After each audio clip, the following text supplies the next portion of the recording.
Hey, BookTube! This is Friday/Weekend Reads. I got my ticket for the long way round. I'm Jen, and I talk about audiobooks. And technical difficulties on the Friday reads. Today's Saturday, so let's just call it a weekend read. Time to recap last week and then look ahead to next week in terms of reading. So let me tell you what I read last week. I started out with Hopeless by Colleen Hoover. This is a reread for me, and I listened to it on audio. It's narrated by Angela Goethals, and I wanted to know whether or not I still would think it was a 5-star book. And I do. I still think that. I stand by my original rating. I've read a lot of new adult since then, and actually a lot more Colleen Hoover. And I think this is new adult, not young adult, even though the protagonists are about 18 and still seniors in high school. This deals with some more mature themes. There are things like child molestation and kidnapping and suicide and a whole lot of other stuff that, I just don't think is appropriate for a younger audience. But I think it's well written. It goes places that you don't expect it to go, and I liked it a lot. I'm standing by my 5-star rating, so yeah. Then I moved on to The Golden Dynasty. This is by Kristen Ashley, and I got it as an ebook from the library. I got this because Sarah at Book Princess 27 left me a comment last Friday and said, here's what I'm reading. I always look up the books that you guys are reading. If you tell me, I will go to Goodreads and look it up.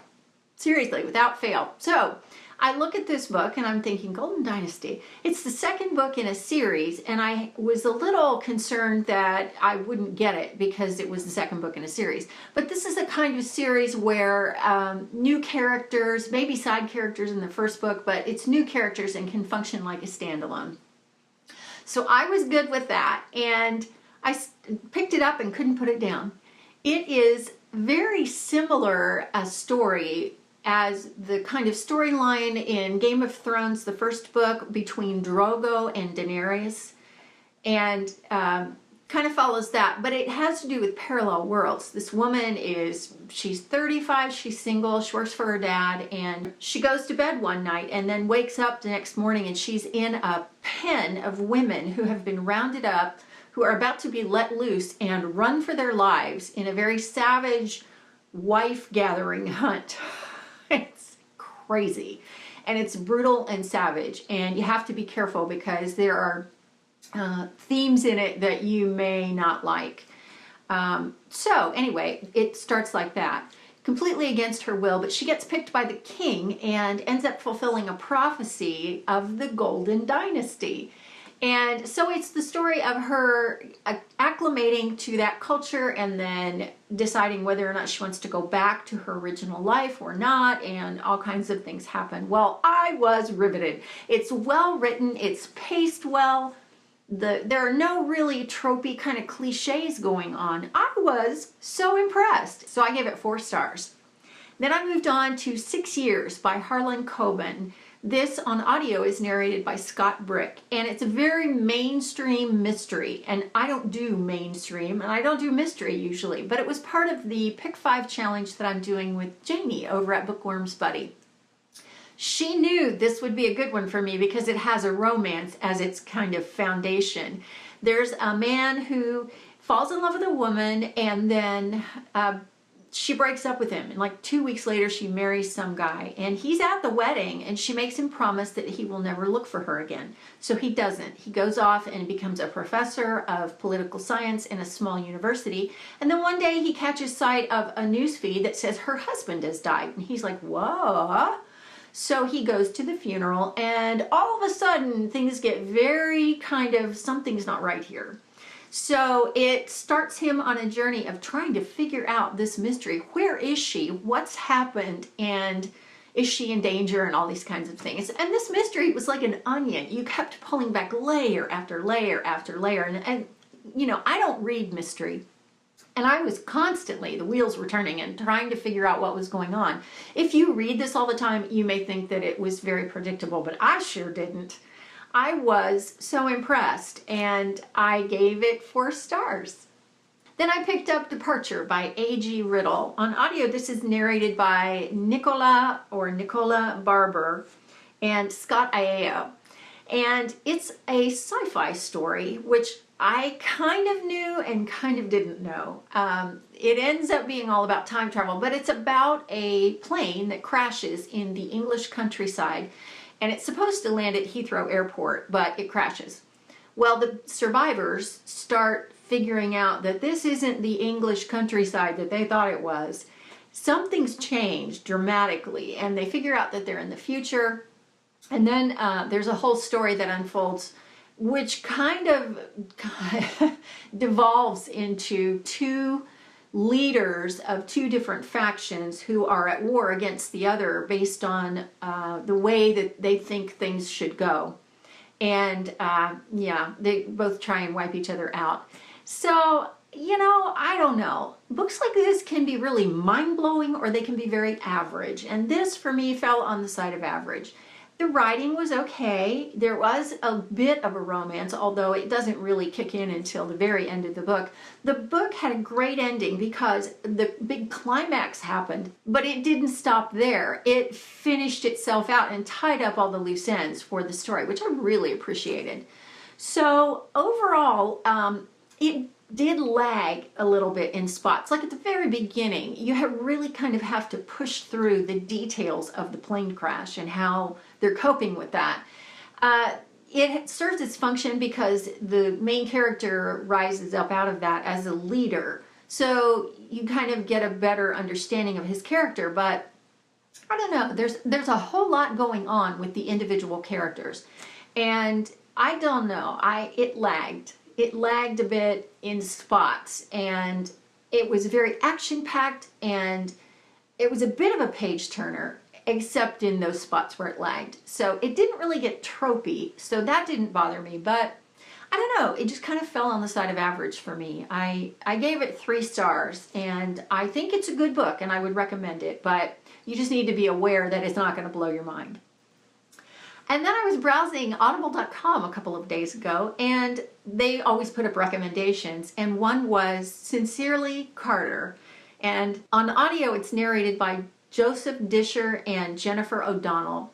And I thought it looked interesting, sampled the audio, thought, yeah. So I got it, and it's new adult contemporary, and it's the trope of the two friends, the two best friends who've been best friends since childhood, and then, you know, things change and they become involved romantically, and the question then becomes, can their friendship survive the romance, and can their romance exist within the confines of the friendship? It was really well done. That trope, this author did a really good job with it. By the way, it's by Whitney Williams.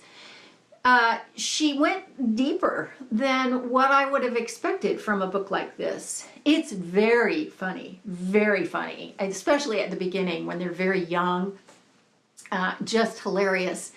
But it really did go deeper. I did have a couple of problems with it, and one was that the author raised an issue with Carter, who is one of the main characters, early on about his family and the influence his father has had in his life. And then you get further on down where he makes a decision, one of those kinds of decisions where the girl is named Arizona. He calls her Ari. He makes a decision based on what he thinks is best for her. Well, first of all, I hate that.